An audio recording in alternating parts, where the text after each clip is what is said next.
का विरोध कर रहे हैं, जबकि कांग्रेस चाहती है कि जिस जाति की जितनी हिस्सेदारी है उसे उतना अधिकार मिले। जीतू पटवारी की माने तो अनुराग ठाकुर ने सदन में जो बयान दिया उससे साफ है कि बीजेपी के लोग जातिगत जनगणना नहीं चाहते। उनकी माने तो बीजेपी कुछ भी कहे, लेकिन राहुल गांधी समाज के विभिन्न तबकों की आवाज लगातार उठाते रहेंगे।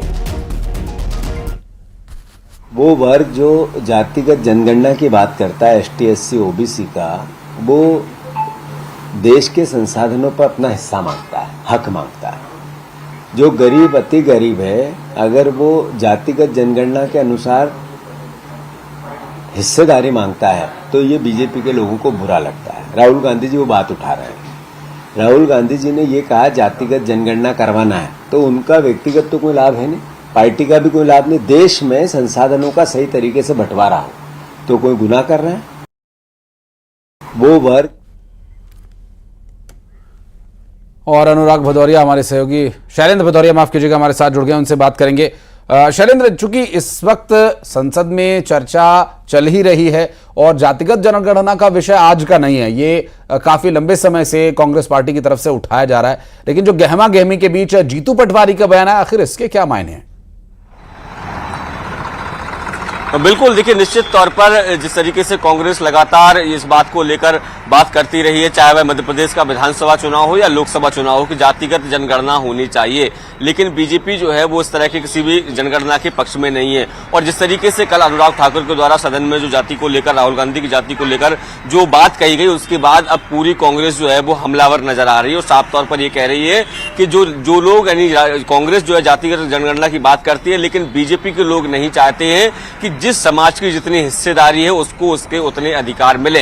देखिए, साफ तौर पर जीतू पटवारी का कहना है कि यदि राहुल गांधी और कांग्रेस अगर जातिगत जनगणना की बात करती है तो इसमें कांग्रेस पार्टी का या राहुल गांधी का कोई फायदा नहीं है, बल्कि सीधे तौर पर वो ये चाहते हैं कि जिस समाज में जितनी हिस्सेदारी है, उसके बावजूद भी इस तरह की बातें क्यों कही जा रही हैं? बात करेंगे, हमारे साथ पंकज चतुर्वेदी जी मौजूद हैं।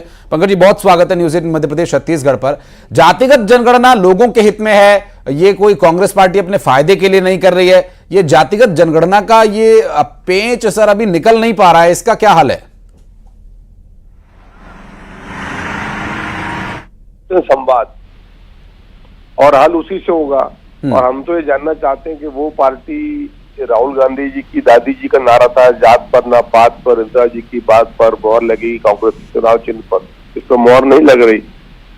तो इंदिरा गांधी जी कहती थी जात पात की बात नहीं करेंगे, राहुल गांधी कहते हैं हम जात की पात की बात करेंगे। राहुल गांधी जी शायद ये भूल जाते हैं कि देश में आजादी के बाद लगभग 60 सालों तक उनकी पार्टी को शासन करने का अवसर मिला, जिसमें राहुल गांधी जी के परिवार के लोगों को 35-40 साल मिले शासन करने के। तब जातिगत जनगणना क्यों नहीं कराई, किसने मना किया था?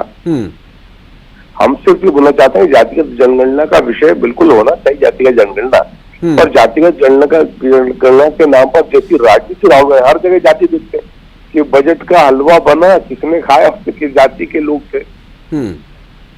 पदस्थापना में जाति के लोग दिखते हैं। अरे भाई, आपके जमाने में कितने लोग पदस्थ थे? भारतीय जनता पार्टी की सरकार है जो कहती है सबका साथ। मैं पंकज जी आपके पास लौटूंगा। भूपेंद्र गुप्ता जी भी हमारे साथ कांग्रेस पार्टी से जुड़ेंगे, उनका भी एक रिएक्शन इस पर ले लिया जाए।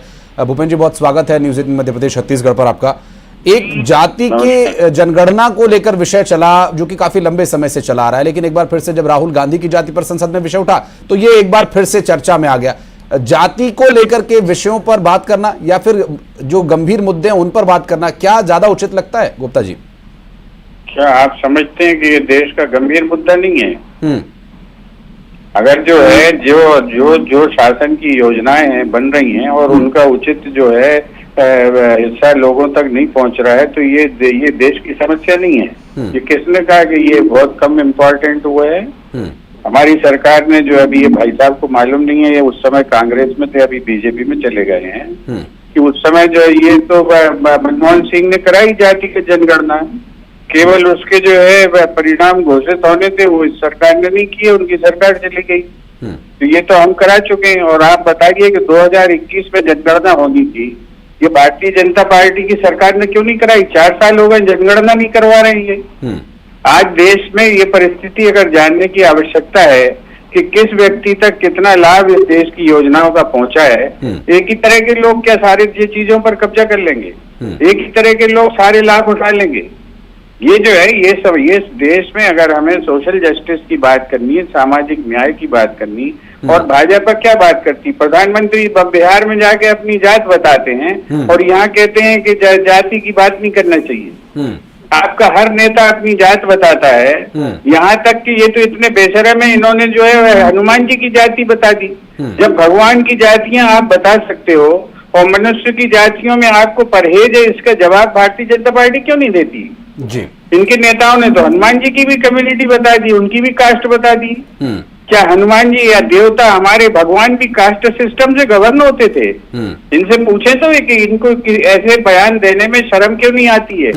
और जो है कांग्रेस की बात करते हैं, विद्वान बन जाते हैं 1 मिनट में। आज देश की जो समस्या है वो ये है कि संसाधनों का लाभ समूचे समाज को, व्यापक समाज को पहुंच रहा है कि नहीं पहुंच रहा है, इसकी जांच किस आधार पर होगी? कैसे पता लगाओगे आप? उसी के सिस्टम की बात कर रहे हैं।